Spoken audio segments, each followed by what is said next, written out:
कितने लोग हैं जो पूरी जिंदगी दूसरों की कही बातों पर विश्वास करते रहते हैं। तू कुछ नहीं कर सकता, तेरी औकात क्या है।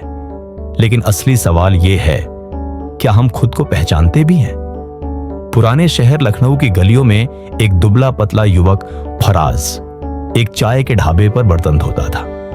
उम्र मुश्किल से 20 साल, लेकिन चेहरा मानो वक्त से पहले बूढ़ा हो चुका हो। उसकी आंखों में सपने थे, लेकिन जुबान पर खामोशी। वो हमेशा झुका रहता, जैसे जमीन पर गिरे हुए किसी ख्वाब को ढूंढ रहा हो। एक दिन एक ग्राहक जो सूट बूट में सजा हुआ था, चाय पीते पीते फराज से पूछ बैठा, लड़के, पढ़ाई भी करता है या सिर्फ बर्तन ही धोता है? फराज ने झिझकते हुए जवाब दिया, कभी ख्वाब देखा था पढ़ने का, पर अब हालात का सच देखता हूं। वो शख्स मुस्कुराया और बोला, ख्वाब वो नहीं जो नींद में आए, ख्वाब वो हैं जो नींद उड़ा दें। यह जुमला फराज के दिल में तीर की तरह उतर गया।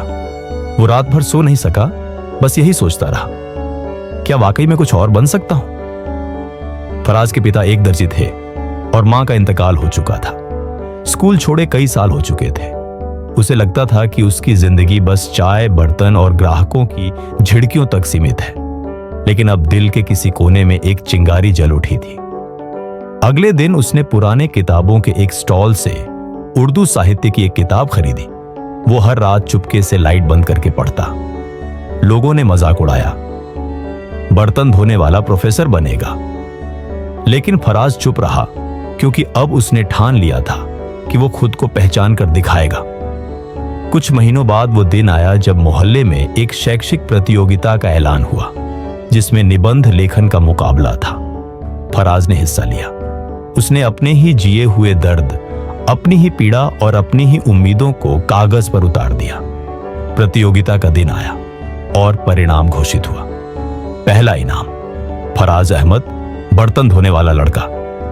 पूरा हॉल तालियों से गूंज उठा, लेकिन फराज की आंखें नम थीं।